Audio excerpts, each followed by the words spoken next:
mes chers compatriotes, hôtes étrangers qui vivez parmi nous. La tenue de l'élection présidentielle que nous venons de vivre consacre avant tout la victoire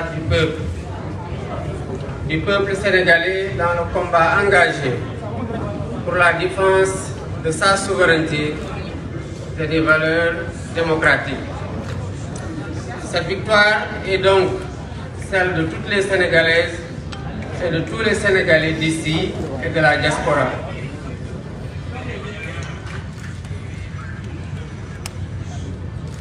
Rendant grâce à Dieu de nous avoir permis de vivre ce moment historique de la vie de notre nation, je voudrais remercier le peuple sénégalais pour le choix porté sur ma personne et au-delà de ma personne sur le projet que je porte et partage avec de nombreux compatriotes. Je salue la posture des autres candidats qui, sans exception, ont honoré une tradition bien sénégalaise sans même attendre la proclamation des résultats officiels par les instances habilitées de l'État. Leurs messages de félicitations sont le témoignage éloquent de leur grandeur, de leur humilité, de leur attachement aux valeurs républicaines et aux principes démocratiques. Je salue la posture du président Macky Sall, dont la vigilance et l'engagement ont permis de garantir un scrutin libre, démocratique et transparent, assurant ainsi un résultat reconnu par tous les protagonistes. Tout en regrettant les peines et les souffrances vécues ces dernières années, les vies brisées ainsi que celles qui ont été perdues, je voudrais reconnaître et saluer l'attachement de notre peuple à la démocratie, à la justice et à l'égalité. Je remercie et félicite aussi tous les leaders de partis politiques, associations, mouvements citoyens et personnalités indépendantes qui ont cru en notre projet et rejoint ou soutenu la coalition Diomaye Président. Je m'associe aux autres candidats. M'associant aux autres candidats, je voudrais féliciter les services de l'État qui ont assuré l'organisation matérielle de l'élection. Les observateurs internationaux que j'associe également à mes remerciements témoigneront sans doute de la régularité du scrutin. En m'élisant président de la République, le peuple sénégalais a fait le choix de la rupture pour donner corps à l'immense espoir suscité par notre projet de société, que notre projet de société a suscité, et donner corps à ses aspirations. Je m'engage à gouverner avec humilité, dans la transparence, à combattre la corruption dans toutes les échelles, à toutes les échelles. Je m'engage à me consacrer pleinement à la refondation de nos institutions et au renforcement des fondements de notre vivre ensemble. Je lance un appel à nos frères et sœurs africains pour qu'ensemble nous consolidions les acquis obtenus dans les processus de construction de l'intégration de la CEDEAO, tout en corrigeant les faiblesses et en changeant certaines méthodes, stratégies et priorités politiques. Je mènerai des actions similaires avec la même abnégation pour l'unité et l'intégration politique et économique du continent. Je voudrais dire à la communauté internationale, à nos partenaires bilatéraux et multilatéraux, que le Sénégal tiendra toujours son rang. Il restera le pays ami et l'allié sûr et fiable de tout partenaire qui s'engagera avec nous dans une coopération vertueuse, respectueuse et mutuellement productive. J'ai une pensée pour les femmes et les jeunes. Une partie importante des ressources de la nation sera mobilisée pour abréger leurs souffrances et leur manque de perspective. Le peuple sénégalais a compris et choisi. Ce projet que le peuple sénégalais a compris et choisi permettra de libérer l'énergie créatrice qui sommeille en chacun d'entre nous et de mobiliser et valoriser les importantes ressources humaines, spirituelles et naturelles dont regorge notre pays pour en faire le moteur de notre sursaut. Au vu des urgences qui étreignent et de l'espérance placée en nous, nous travaillerons de manière acharnée et méthodique autour des chantiers prioritaires dont les plus importants à nos yeux sont la réconciliation nationale et la reconstruction des bases de notre vivre ensemble, la refondation des institutions, l'allègement sensible du coût de la vie, les concertations nationales inclusives, sectorielles sur l'évaluation et la relance des politiques publiques. Mes chers compatriotes, cette élection est intervenue dans un contexte marqué par une crise préélectorale qui aura coûté des vies, qui aura fait de nombreux blessés, qui aura vu de nombreux patriotes emprisonnés. Nous entendons tourner cette page pour réconcilier les cœurs, réconcilier les Sénégalais et nous mettre inlassablement au travail qui devra marquer et réaliser l'espoir qui a été suscité par mon élection et le projet dont je suis le porteur. Mbokki Sénégal gannaaw bu ñu sant Yàlla ñu ngi féliciter ndokkeel peuple sénégalais di wax ne lii xew ci élection présidentielle 2024 bii élection la boo xam ne ndamal peuple sénégalais la wone ndax askan Sénégal mii dafa xeex pour que élection am dem ci jàmm wote ji tànn ab président ci jàmm ñu sant Yàlla nag ci bum ñu mayee ñu doon ñoo xamante ne ñoom lañ tànn doon ñoo xamante ne fekkee nañu li xew fekkee nañu tamit fu ñu utee pexe te jàpp nañu ne taxaw nañu ci tànneef boo xamante ne dina ubbi yeneen yoonu yaakaar pour askanu Sénégal yépp di rafetlu candidat yi nga xamante ne bokkoon nañu ci élection bi te Yàlla dogal ne gañewuñu waaye ñoom ñépp kenn desul am même taxawaay bi maanaam ñii wooma ñii bind ma message ñii wax ko publiquement pour jaajëfal tamit ñi nga xamante ne ñoom laa àndal seeni message ak seeni woote wane na rek mot nañu kilifa te mote woon nañu tamit lu ñu doon sàkku ci askanu Sénégal maanaam ñu tànn leen pour ñu jiite réew mi liggéey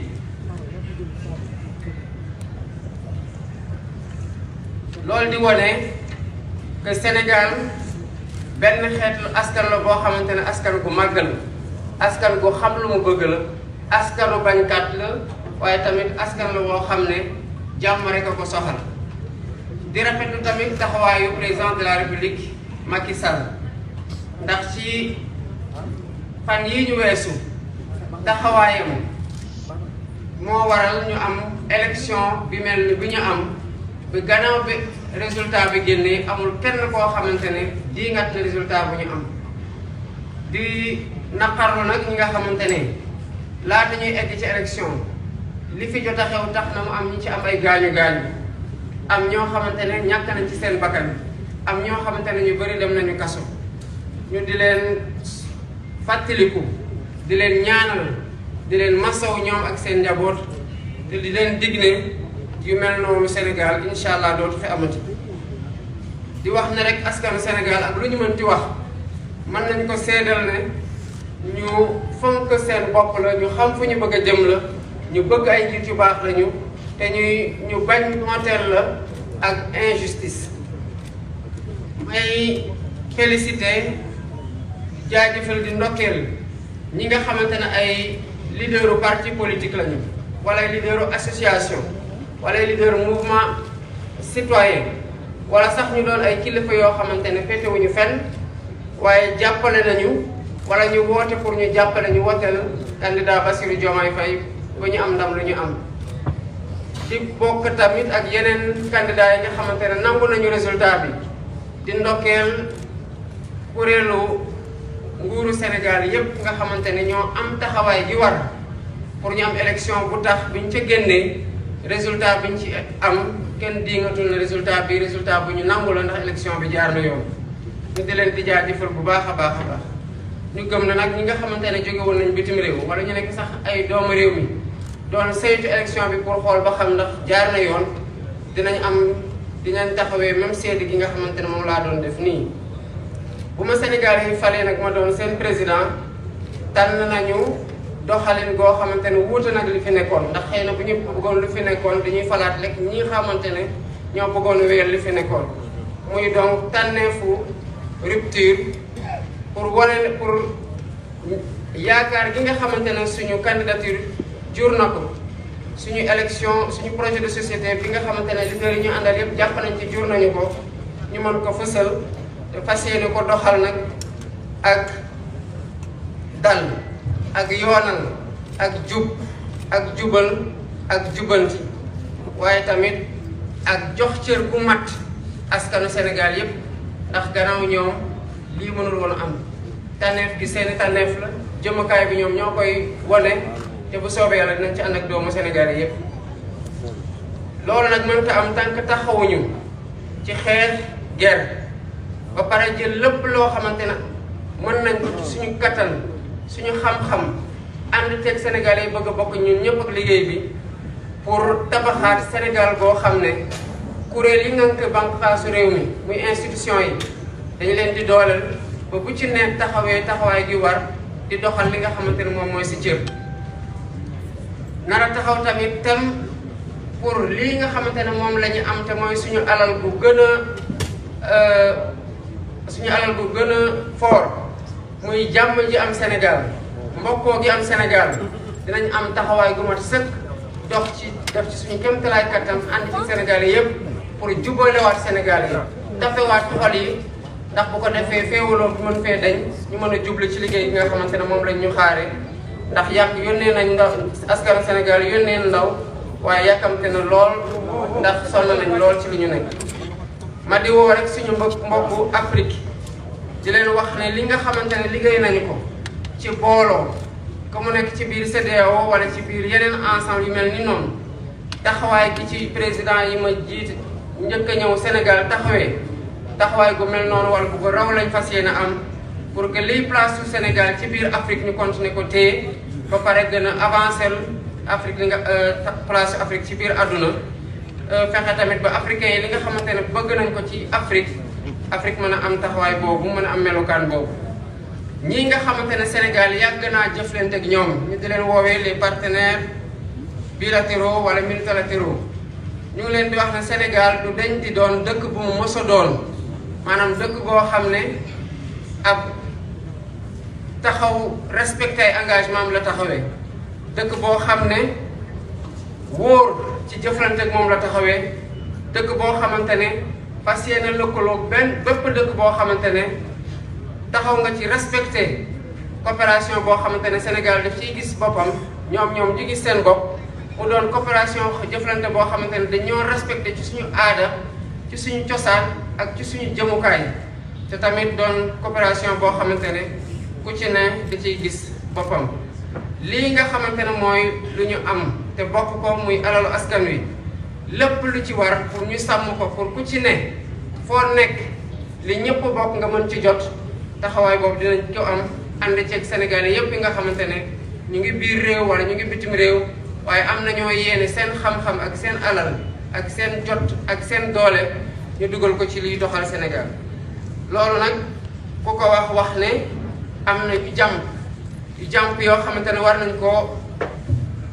nañ ko jël en charge maanaam war nañ ko jël liggéey ko ci lu gaaw a gaaw muy boolewaat Sénégalais yi tabaxaat li nga xamante ne ci lañ doon sukkandiku pour que Sénégal doon lu mu doonoon maanaam doon benn bopp benn réew moo xamante ne benn bopp la te kenn mosu koo mën a xar ñaar te feewaloo gi fi commencé woon juddu ñu fexe ba tabaxaat lépp boolewaat ñëpp pour ñu mën a juboo gi mën a tax ñu jublu ci liggéey bu koy suqat. li nga xamante ne tamit mooy banqaasu réew mi mooy institution yi gis nañu ne laaj nañu ñu taxawaatal leen gën leen a dëgëral taxawaatal leen ba benn bu ci du ci noot boppam ba benn bu ci ne li ñuy xaar ci yow nga mën ko doxal bu mu mat sëkk muy refondation institution. fi ñu jaar yépp tamit donte yaakaar juddu na foo jaar neewoon nañu la ne Sénégal nit ñi sonn nañu dund gi cher na lañu lay wax kon lépp li nga xamante ne war nañu cee taxaw ba sénégalais yi gën a dund gi gën a oyof ci sénégalais yi paju mi gën a yomb ci sénégalais yi njàng mi gën a yomb ci sénégalais yi dinañ ko taxawee ba mu mat sëkk te mu doon loo xamante ne ci suñu priorité lay bokk. waxtaan tamit dinañ ko jëmal waxtaan ak sénégalais yépp ñi ñu bokkal nar a bokkal nguur gi ak ñi bokk ci kuje gi nguur gi di doxal te jox cër gu mat sëkk kuje gi waxtaan ak ñoo xamante tamit bokkuñu ci langue politique waaye ay sénégalais lañ à part entière am seen kaddu gu ñu war a fësal ci liy doxal réew mi am seen loxo gu ñu ci war a dugal seen i xam-xam maanaam li tubaab di waxee ay concertation yoo xamante ne secteur yëpp la nar a boole pour ñu tabax jëmukaay goo xamante ne ñun ñëpp fay jublu bàyyi lépp luy xuroo bàyyi lépp luy xiiroo lépp luy ŋaayoo mayante cër te dox jëm ci objectif boobu mooy objectifu relance politique publique yi ak économie. lii moo nekkoon li nga xamante ne gannaaw bi ma jaajëfalee ñëpp ñi nga xamante ne liggéey nañu liggéey gu mucc ayib pour élection bii ñu am ko taxawaat tamit ci point bi nga xamante ne moom laa bëggoon a mujjee pour nit ñi jàpp ko bu baax tamit mooy biir coalition Diomaye président ay doomu Sénégal ñoo ci nekk ñi nekk ci beneen boor bi tamit di kuje gi ay doomu Sénégal ñoo ca nekk ku ci nekk jàpp nañ ci yàqin ne liy defar Sénégal moo la tax nga taxaw loolu nag dinañ ci ànd ak ñëpp waxtaan ceeg ñëpp di dal xelu ñëpp ne lii nga xamante ne ñu ngi koy doxal naa ci ànd ak ñëpp ñu bokk ci kuje gi ñu bokk ci parti politique ñu bokkul ak parti politique bi pour ñu waxtaanee li nga xamante ne ñun ñoo ko moom ñoo ko bokk te mënuñu ko séddoo muy Sénégal. di jaajëfal nag ñi ñu àndaloon ci élection bi muy ñi yore woon les leaders nu ma ko waxee sànq parti politique yépp ñu bokk ci coalition Diomaye président di jaajëfal tamit ñi nga xamante ne ñu ngi àndoon ak ñun yore suñu kaaraange muy sécurité bi di jaajëfal tamit ñi nga xamante ne ñu ngi àndoon ak ñun yore communication bi wala ñu yore organisation bi ba ñu def campagne bu mucc ayib bu fekk fu ñu dem fekk fa ay Sénégalais ñu teertu ñu waxtu gu ne ñu di leen jaajëfal ñoom ñëpp fu ñu egg ak fu ñu eggul te di réserver nag une mention particulière à un homme. Je pense que j'ai pas besoin de le citer pour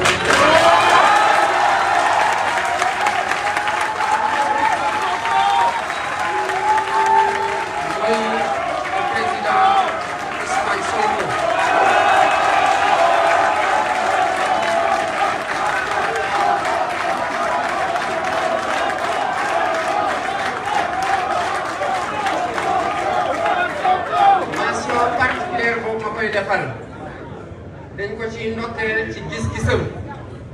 ci détachement ci désintéressement ci xelam bu ñor ak ci xalaatam yu rafet yoo xam ne moo tax ñu taxaw coalition Diomaye président moo tax projet bi am candidat ba Sénégalais yi amoon yéene jëmal projet boobu ba xool promesse yi ci nekk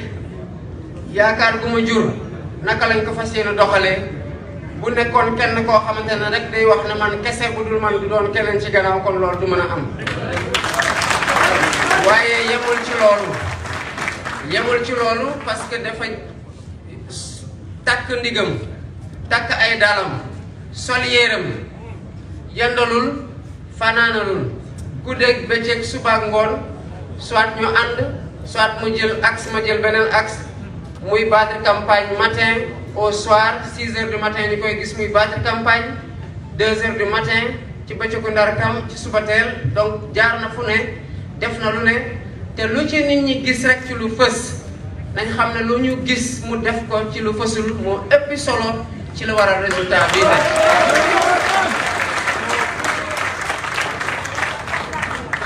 kon mënuñu ko bañ a beral loxo te bu ngeen seetloo saa yu may def prise de parole dama koy mujjee pour que nit ñi doon bu ñu dee tàggoo nit ñi nekk lu ñu mujjee retenir parce que bëgg naa bu nit ñi retenir dara ko loolu bokk loo xamante ne ci discours bi nu mu gudd wala nu mu gàtt loolu du bokk ci lu ñu fàtte. kon ñu ngi koy ñaanal yàlla may ko gudd fan may ko wér-gu-yaram ba yéene gi nga xamante ne ak ñu ci àndal yépp ci liggéey bi am na ko ci ñu mën ko doxal ci Sénégal mu Sénégal bu naataange Sénégal bu ñu may cër bàyyi ko xel gën ko fonk ci àdduna ak ñu teg ko tamit ci loxo yoo xamante ne ay loxo yu wóor la combat yi nga xamante ne daan nañ ko xeex bu doon combat yoo xamante ne combat suñu génération la mais du doon combat prochaine génération bi parce qu'il nous faut avancer résolument vers le progrès économique, social et culturel.